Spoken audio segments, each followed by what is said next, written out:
नमस्कार बंधुरा आमी बाबली और आमार रान्ना बान्नाय तोमादेर सबाइके आरो एकबार स्वागत जानाई। आजके रेसिपि फली माछ आज के रान्ना करे देखाबो। आमी किभाबे बानाई सेटाई आजके तोमादेर साथे शेयार करब।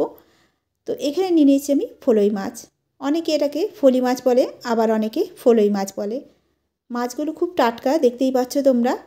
तो এই মাছগুলোকে ভালো করে আমি ধুয়ে নিয়েছি। এখন মাছের মধ্যে একটু নুন আর হলুদ মাখিয়ে নেব। এই মাছটা খাওয়াও কিন্তু ভীষণ উপকারী।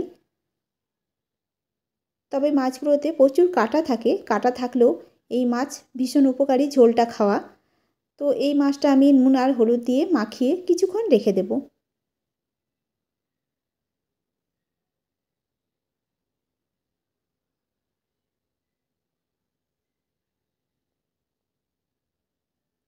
মাছগুলো নুন আর হলুদ মাখানো হয়ে গেছে। কড়াইটা গরম করে নিয়েছি। কড়াইয়ের মধ্যে দিয়ে দেব আমি সরষের তেল। তেলটাকে একটু গরম করে নেব। এবার দিয়ে দিয়েছি মাছগুলো। মাছগুলো দেওয়ার পর মাছগুলোকে আমি ভেজে নেব। এক পাশটা ভাজা হয়ে গেছে, আমি অপর পাশটাকে পাল্টে দিচ্ছি।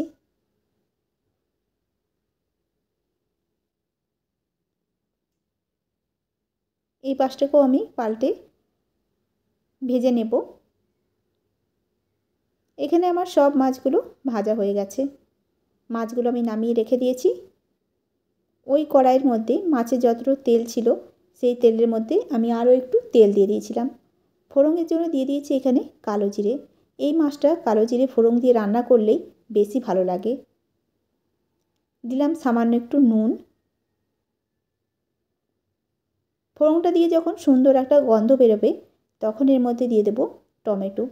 এখানে আমি দুটো টমেটো কেটে নিয়েছি।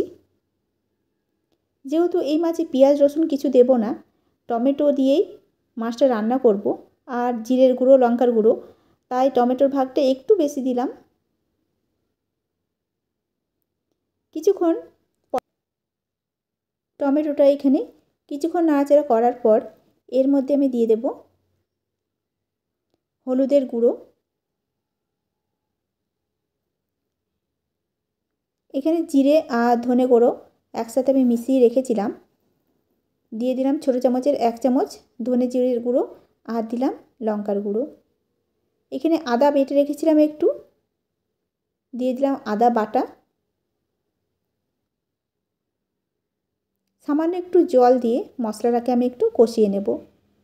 যতক্ষণ না অবধি মশলার গায়ে তেল ছেড়ে আসছে ততক্ষণ অবধি আমি মশলাটাকে ভালো মতো কষিয়ে নেব। কিছুক্ষণ নাড়াচাড়া করতে থাকবো। এবার মশলা থেকে তেল ছেড়ে এসছে, মশলা এখন কষানো হয়ে গেছে।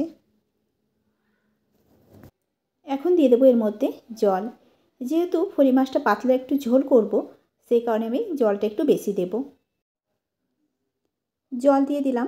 এখন আমি ঢাকা দিয়ে ঝোলটাকে ফুটতে দেব। তোমরা চাইলে এখানে আলু দিয়েও করতে পারো, তবে এখানে আমি আলুটা দিলাম না, পাতলা ঝোলটাই বানাবো। কিছুক্ষণ পর আমি ঢাকনাটাকে খুলে নিলাম। ঝোলটা এখানে ফুটে উঠেছে। এবার দিয়ে দেব ভেজে রাখা মাছগুলো।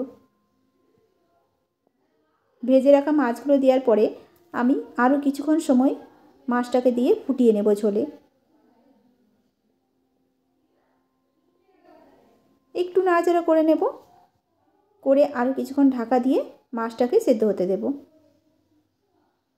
এই মাছের পাতলা ঝোলটা এভাবে খেতেই ভালো লাগে। পেঁয়াজ রসুন দিলে কিন্তু টাটকা মাছের ঝোল খেতে ভালো লাগে না, তাই এখানে আমি পেঁয়াজ রসুনটা ব্যবহার করলাম না। এভাবে কিছুক্ষণ ঝোলের মধ্যে মাছটাকে আমি ফুটিয়ে নিয়েছি। এখন দিয়ে দেবো এর মধ্যে 5-6টার মতো কাঁচা লঙ্কা। কাঁচা লঙ্কাগুলোকে আমি মধ্যে থেকে একটুখানি কেটে নিয়েছি। কাঁচা লঙ্কাটা দিলে নামাবার আগে মাছের ঝোলটা কিন্তু খেতে ভীষণই সুন্দর লাগে। এরপর দিয়ে দিলাম আমি কুচনো ধনেপাতা। ধনেপাতাটা দিয়ে একটু নাড়াচাড়া করে আমি গ্যাসটাকে বন্ধ করে দেব। ব্যাস তৈরি হয়ে গেল এখানে ফলই মাছের ঝোল। আজকের মাছের ঝোল রেসিপি তোমাদের কেমন লেগেছে অবশ্যই জানাবে। আর যদি ভালো লাগে লাইক কমেন্ট শেয়ার করতে কিন্তু একদম